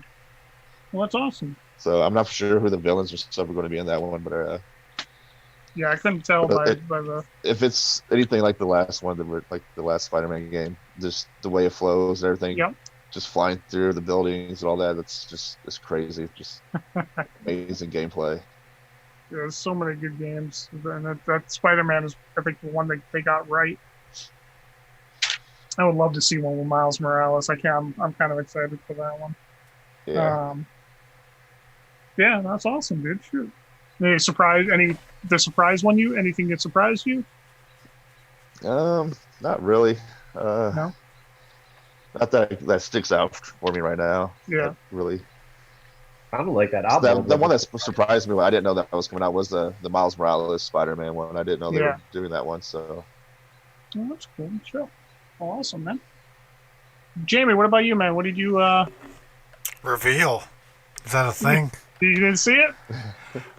No. But looking at this list here of games that are coming out, I was watching a couple of little trailers and stuff. Mm-hmm. I can tell you that these graphics that I just watched are fucking impressive. Ridiculously impressive. I actually haven't even looked at the Xbox to see what that's going to do yet, because I'm pretty convinced if I buy one, I'm going to buy a PlayStation, because I plan on, if I get it, I'll get it from the start, you know. Mm-hmm. But I can, looking at the list, and from the ones I saw, that Godfall, that looks like it'd be a fun one. I've never played Dying Light, so I don't know what that would be like. I see they have that game you were talking about, Cyberpunk. Yep. I think I agree with Assassin's Creed Valhalla. I think that game would be a lot of fun, because all Assassin's Creed games have been a lot of fun. And I actually have not taken a stab at it, but I'd probably play Madden or basketball, because I haven't played a sport game in so long. I feel like if you're going to go to a new console and you really want to dive in to see what it's capable of, you know, you kind of got to play a game like that. I don't know if they're going to, you know, end up doing something like Rocket League or whatever on them. But because I know with the Xbox, I figured if I was going to get an Xbox, I was looking forward to Halo 6. Yeah. A lot. Yeah. Because Halo is just a great game, and they go hard in the paint, if you will. Mm-hmm. They sounds like something for the Xbox release. Yes. Session. So yes, you're probably correct. You are correct. And save it for the cat. The Xbox cat. No. What's that other one that I was looking at? That Horizon. I agree. I bet you that game would be very intense. You're the one that told me to get it. Yeah, man, because I like the first one so much. So you're like, dude, you got to pick this up, and I was like, oh yeah. He started playing, and then I'm like, Jerry, where'd he go? Jerry. He's like, dude. I just tamed this dinosaur. And he'd send me a picture of it. I'm like, damn, that's a fucking huge dinosaur. That game was fun.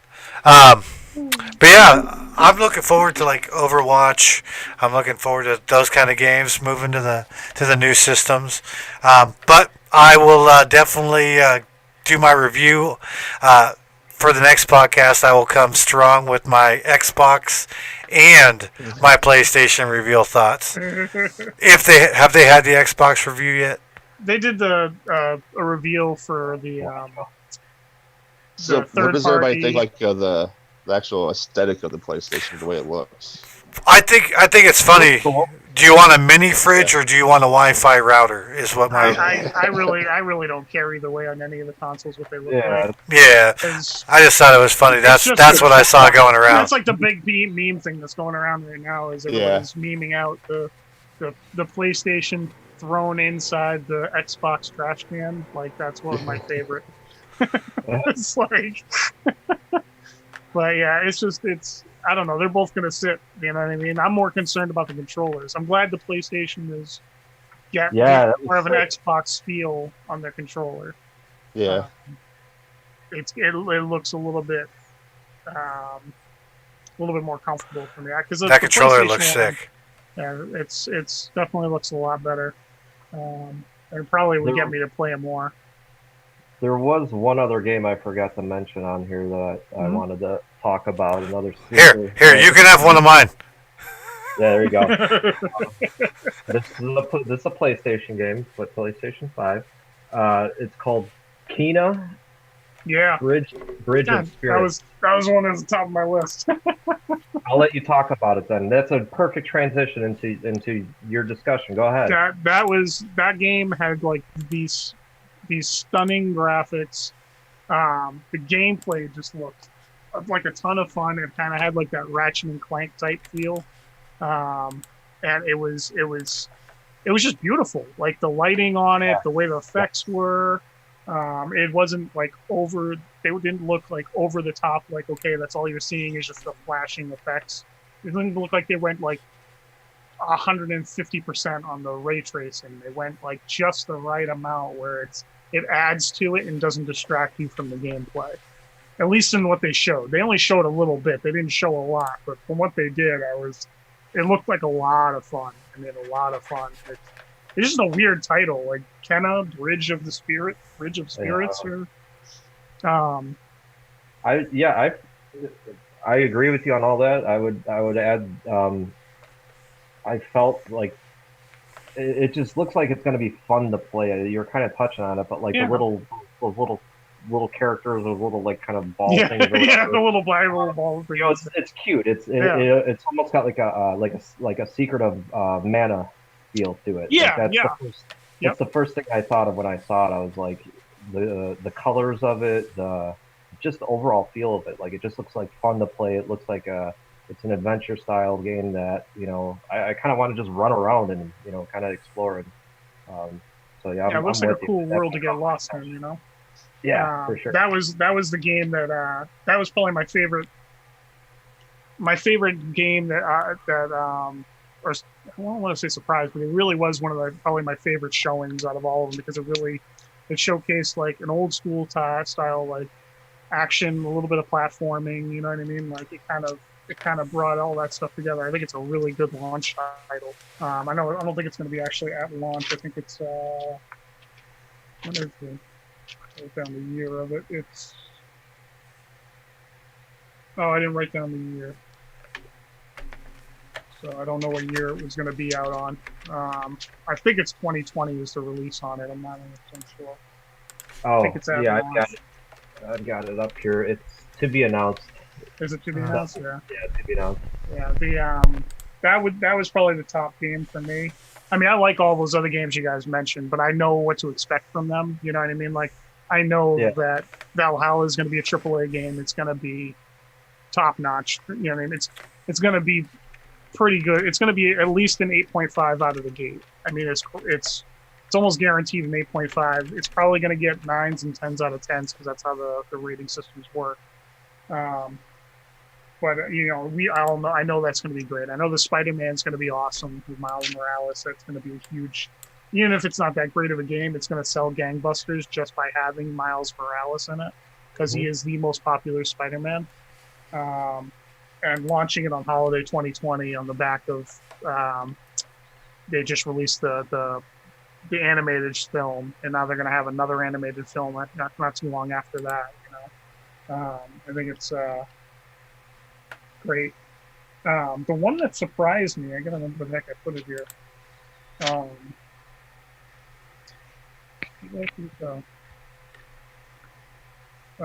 Was Oddworld. It was Oddworld Soulstorm. That one surprised the hell out of me because I didn't expect them to put out another Oddworld. Honestly, I thought they were done with Oddworld altogether. I'm kind of really excited for that one because that's just it looks like a remastered version of the last Abe's Oddworld Odyssey. I think it was the last one. Abe's Odyssey. Yeah, I think that was the last one, and it just looks like all the same great game mechanics, more fun, a wacky story. You know what I mean? Like, I think that's gonna be phenomenal, and I'm hoping that they do good. And if the PlayStation isn't $700, I might buy it before I buy the Xbox, just because of what they've shown at the game's release. You know what I mean? Like that.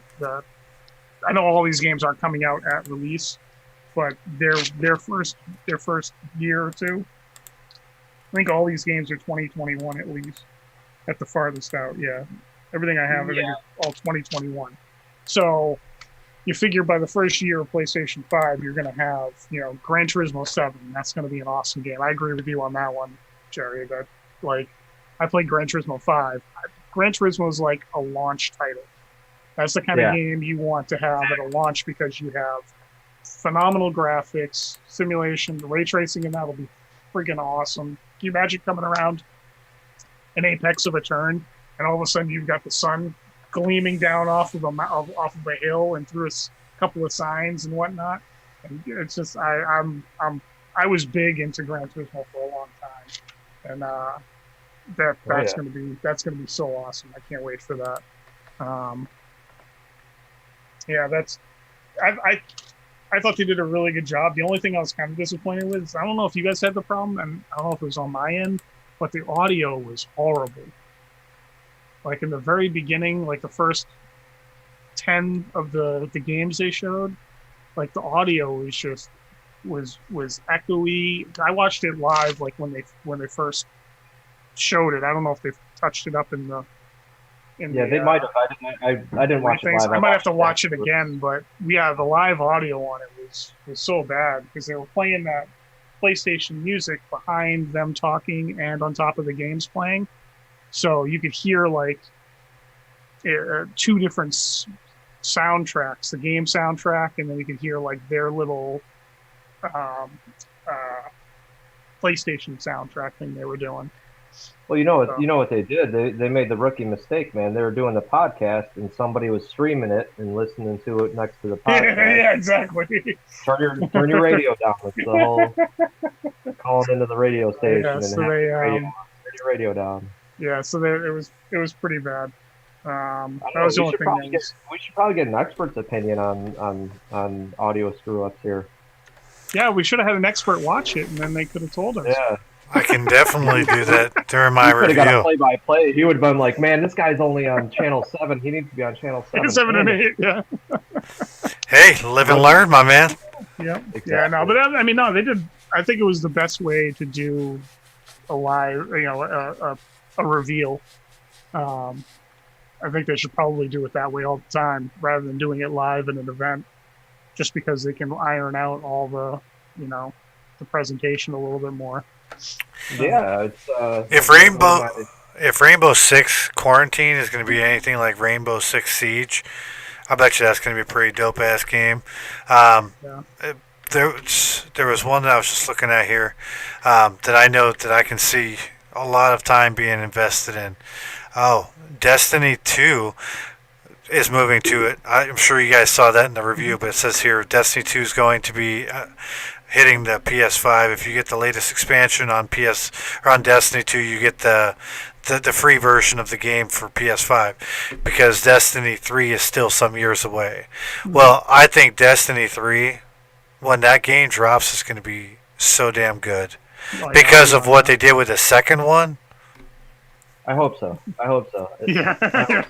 I hope so too. It's still one of my biggest letdown games I've ever played, man. They could have went so much better with all of it, man. And I think that has to do a lot with Activision too. I was gonna say once they got out from underneath. Yeah, like the story was so small, dude. It was like, and you had to do it over and over and over, and every one of them shared the same everything.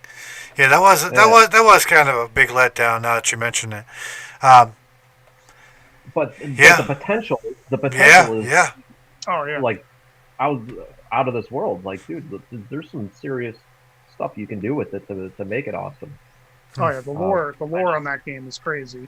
I just felt the grinding that you're forced to do in that game just it wasn't worth it. It didn't. Wow, you got a new gun that it's a little bit better than the last one you had, but you're still doing the same shit over and over again. Yep. Very little bit. Yeah, that's true. Maybe since then they've learned their lesson and try a little harder. It's just like when everybody talks about EA and how everybody that goes to EA games or does the microtransaction stuff, all the games go to shit. Anthem, was a big prime example of that. I've even been told about the what the hell were they? The Battlefield or games or whatever. They were just big letdowns because of the microtransactions, and you had to be that involved in them to get anything out of the game. For me, I've always been more keen on you unlock everything by grinding, So whenever you see that, you can buy all that stuff, way. It's like, eh. Yeah, that's the old Call of Duty way. You know what I mean? Like you grinded and grinded and grinded to unlock guns, unlock attachments, and now like even in Call of Duty, you go on. I mean, you can unlock all these guns, but you can go on and unlock all these god guns by just purchasing them. Mm-hmm.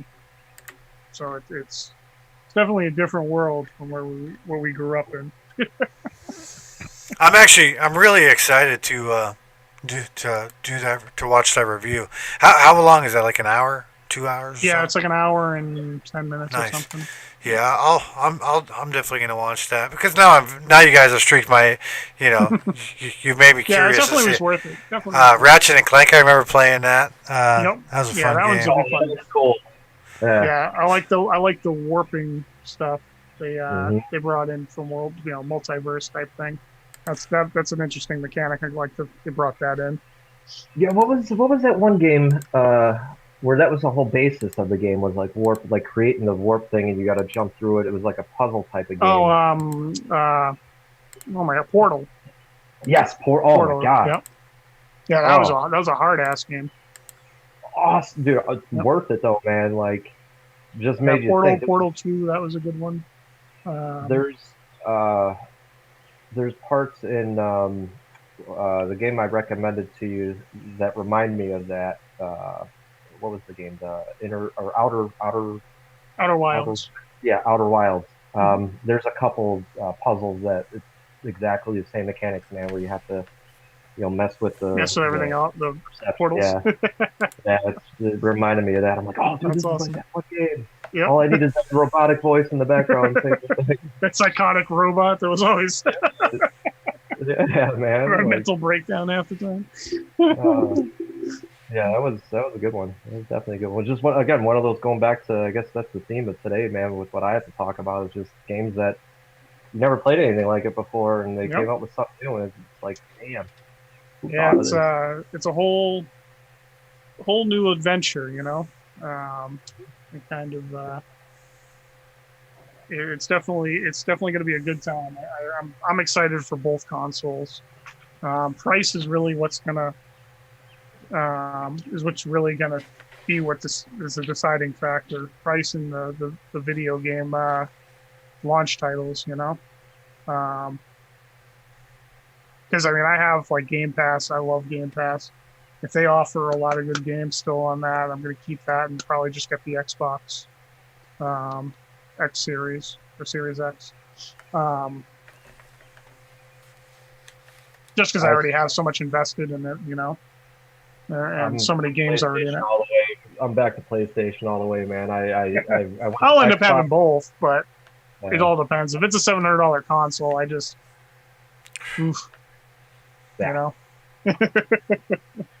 might have to wait on that one a little bit until they come out with the slim version. He says there is no going back to the Xbox. Yeah, well, like I said, right now the only thing that has really piqued my interest about, even really adapting the idea of actually spending the money on a new system was Halo 6, because just the game is so much fun. But I'm also seeing that so many games that I've always really enjoyed are becoming cross-platform anyways. So you got to look at it more. You always, in the past, every system was always been about what system am I going to buy because I know all of my friends are going to buy so we can play together. Now, I don't think that's really the big case anymore. So now you really got to think about what do I want to do? Do I want to, do I want to go down the graphics? They always said that. I don't know how it's going to be with the two systems coming up, but I know they used to say the difference between PlayStation and Xbox is, do you want quality of games or quantity of games? And that's how they would describe quality as Xbox, quantity of PlayStation. Mm-hmm. I would like to say that I kind of disagree with that because I did play the PlayStation 4 for a year and a half. I thought the graphics and everything were better. The thing that I really liked about the Xbox was the interface. I just felt it was easier to navigate through the Xbox than it is for a PlayStation. Snappier. But with all these new updates that even Xbox has been doing on their dashboard, I'm like, damn, it's probably. I think it's easier for me to go find a game on my PlayStation. when I said I had to run in the house because the boss was calling me, it was my daughter, and she's like, "I need you to come in the house, Dad." I'm like, okay. So I went into the house, and she's like, "I need you to help me create a new world, Dad, but I don't know why, but it's not doing anything." So I'm like, "Well, you got to restart. You got to end the game and restart it, Olivia." So we restarted her. We restarted her game, and then when the PlayStation got back up, my 6-year-old can navigate through it. I like that. So again, that was what really sold me to the Xbox. Going, at first was the interface, but now they're dicking with it. So, yeah, I don't know. It's just going to be an interesting toss-up for me because the PlayStation, the graphics are great. I guess I don't have as many people that I've gamed with on there. But at the same time, that if everything's cross-platform, what the hell difference does it make? Yeah, that's my thoughts right now. Is that it's pretty much every multiplayer game out there that I'm going to want to play is going to be cross-platform at this point. Now that they've opened the floodgates, I don't see it going away. It's definitely something I think it's going to be here to stay and continue to be brought up in every single game. There's any kind of multiplayer function to it. It only works out for everybody anyway. Well, they probably don't really want to get too invested in going multiplayer with a lot of games because if they do that, then I might have to challenge my friend Pip to a game of hockey because I know he used to dabble a lot in the hockey, but I've dabbled a lot in the new hockey. Just saying.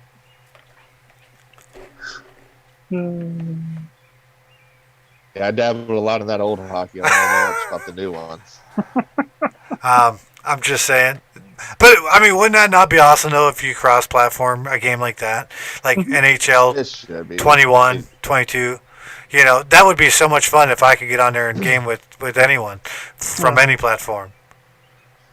Yeah, no, that would definitely be freaking cool. I don't know. I think the sports games definitely need to be. I figured they would be. I thought they were honestly would be the first ones that were going to go cross-platform. Just because, Madden and NHL and 2K for basketball now have a huge audience on both platforms. Even, like FIFA. FIFA, I don't know why. They might actually be cross-platform now. I'm not sure. I guess it's something I'll have to actually pay attention to and look into. Yeah. Because I don't play those type of games very often. So, but and actually NHL 2020, I feel like I'm doing the same thing where I'm playing it every other year. Because when you play it every year, it's like you never get a chance to really let it sink in. So you just go from one. No huge change. There's no wow factor, real big. It's just incremental improvements. So again, I think my decision will come down to what do I want to play single by myself. Yeah. What games? What set of games would I be more apt to play by myself on which system? Because the multiplayer are going to be on both. Yeah, that makes sense. Have any of you guys ever got into like the VR games, or ever done it? Because I don't. I know I haven't mentioned it because I haven't. No, I've VR is expensive. The virtual reality stuff is still pretty pricey, just for me at least. What about you guys? No. Nope. Okay. Do you have any desire at all to even go down a rabbit hole like that, or probably not really? Well, no. I think I kind of look at it like I don't want to see a 3D movie in a theater. It's just kind of like I don't know. I don't like the different viewpoints.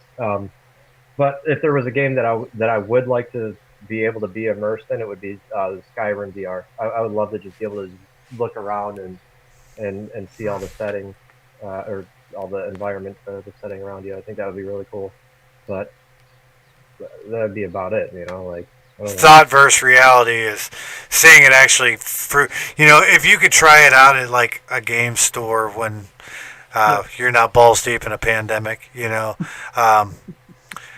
or like you remember you used to walk into like a Target or a Walmart and they had the little display there and you could actually try. You're like, that's the one I'm getting. This one's okay, but this is the one I'm getting right here. I think that would be a selling point for me to try a VR. What about you, Pip? Yeah, they have I've seen a place, just a little storefront where they rent the time they've got all the equipment and everything, and they rent the time out to you go and play. So you could actually, I don't know if they got any by you. You guys have to look it up, but there's one a couple miles away from me, man, where you can host parties or go on there on your own, whatever. Interesting. So there is the option out there. Oh, cool. Yeah. What's up? What do you think about the VR stuff, man? You think you'd ever get into it, or probably not?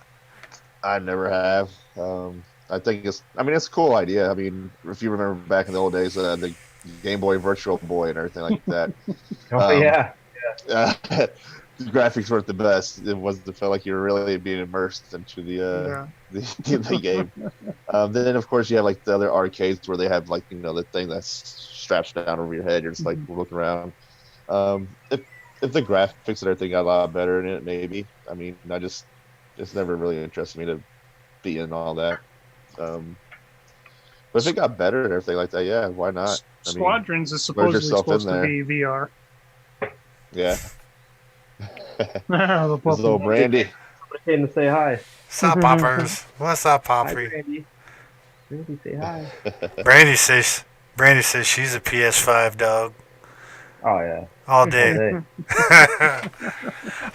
Yeah, I just don't know if I have any desire to get into the VR stuff. I think I'd probably get like, I know I wouldn't get motion sickness, but I think because I have such a, like when my mind is into something, I have a hard time not thinking about it, focusing on it.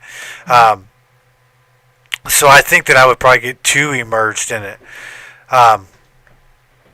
Yeah, so I'd be scared to go down that rabbit hole, but it'd be fun to try sometime. I'd be kind of interested in seeing Rogues on that Squadrons game. I wouldn't mind seeing that in virtual reality. I think that'd be kind of cool. We're doing a podcast. Yeah. So, man. Well, hey, I'm going to have to call this one short. Yeah. Yeah. You calling me short? Oh, I'm short too.